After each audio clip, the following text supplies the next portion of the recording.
All right, let's talk about the Phoenix Suns. This is a team that a couple of weeks ago, I made a video and I was talking about, are these teams contenders or not, pretenders or contenders, and I said that the Suns were a possible contender. At that point, I didn't feel super comfortable evaluating them as like a true contender. I needed to see more of them, and having seen more of them, I'm all in. I personally think that this is a very good team, one of the best teams in the West, and a team that absolutely I could see in the conference finals.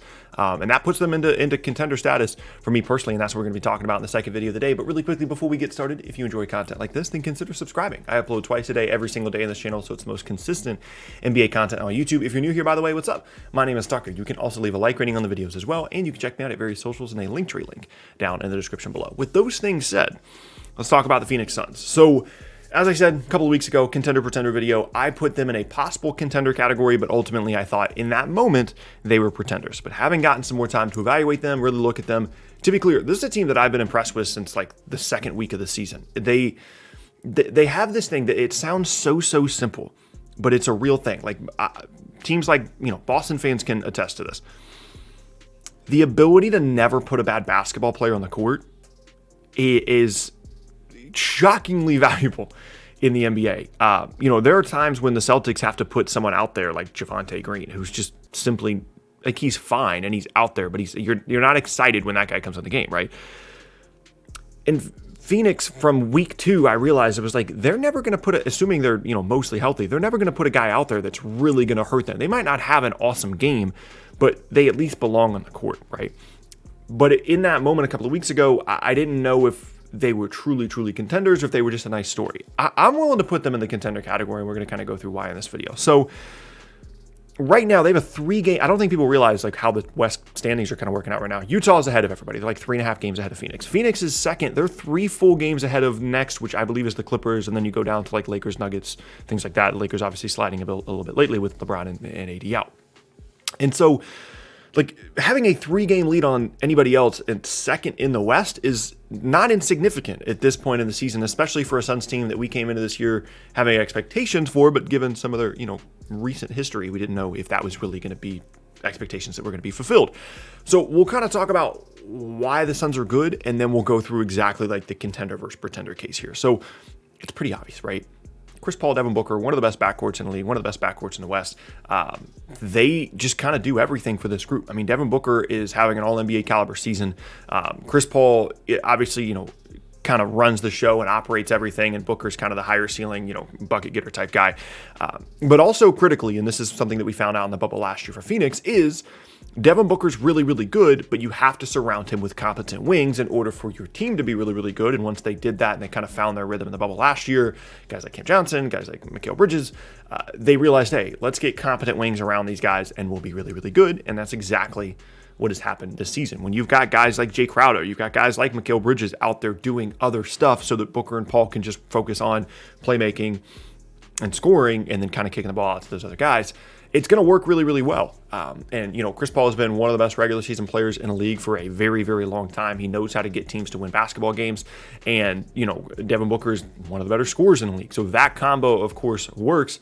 And as an added bonus, although Chris Paul is having a really good season, he hasn't had to do too much. It's not like he's averaging 35 minutes a game or anything. They're doing a good job of trying to preserve him while also keeping their record up, all of which are good things. One of the concerns I had coming into the season that does still kind of exist is that the addition of Paul would cause a team like Phoenix, who's not incredibly experienced when it comes to saving players for the postseason or just thinking about the postseason in general, they might try and overuse Chris Paul in the regular season and ultimately have be a bit of fool's gold in the regular season where their record's good, but they're not ready for the postseason. They're not good in the postseason because Paul gets hurt or is just broken down. They've done a good job of staying away from that, right? Paul has, I think he's averaging like 31 minutes a game, which is really not a ton. His stats looks good. Those two guys are obviously fueling everything, right? And then DeAndre Ayton's the third guy here. We've had multiple conversations about DeAndre Ayton in the past. For the last year and a half or so, he's been the clear, ceiling raiser for this group, and he's fine. He goes out there, he does stuff.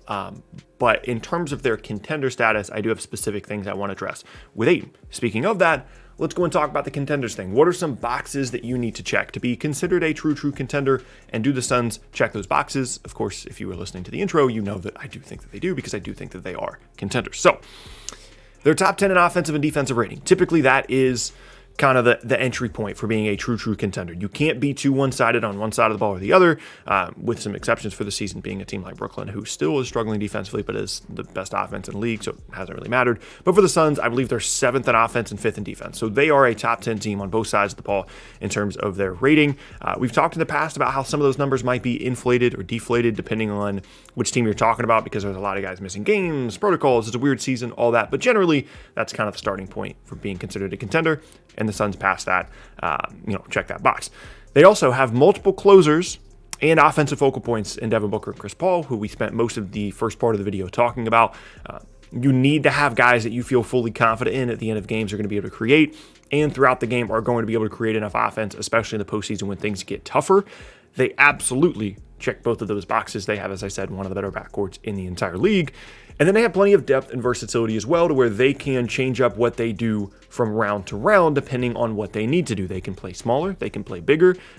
Their wings can play up or down positions. They can play, Booker and Paul throughout the whole game, and then try and figure out some other stuff offensively with Ayton when both those guys are off the floor. They can just do one of them. They have a lot of different things that they can do. Plenty of shooting, depth, versatility.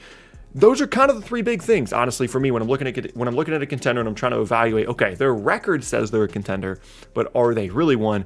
When you check all those boxes, I say absolutely. This is a team that I could see making the conference finals, and it would not surprise me if that was the case, given some injury issues to the Lakers, not being fully confident in the Clippers, the Jazz obviously being very good, but I don't see any reason to consider them any more or less of a contender than Phoenix at this point.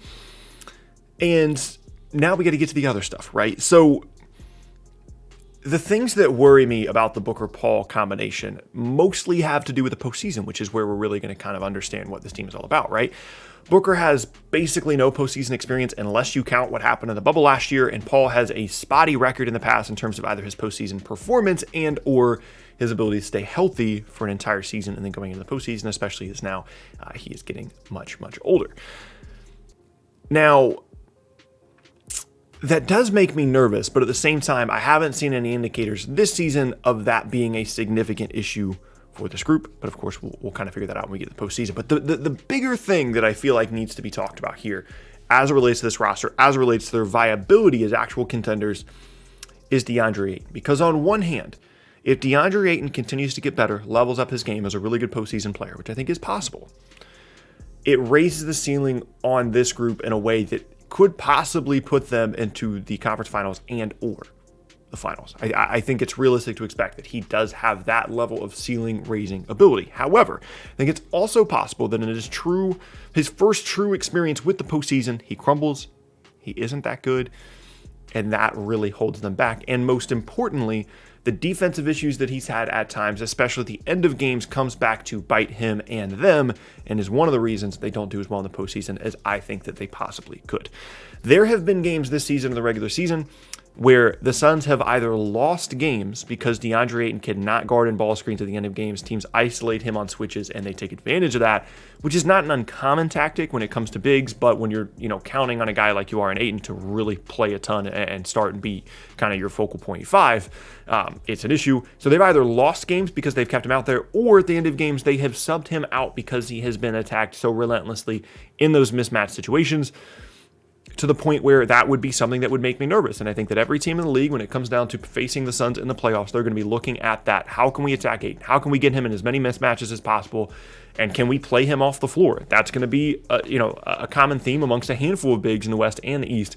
But I think it's probably most profound with Ayton, one, because it's such a big issue, and two, because the Suns do, I think, have the potential to be a conference finals or finals team. Now, having said that, I think it's something that they're always working on. It's something that he is going to try and get better at feverishly towards the end of the season.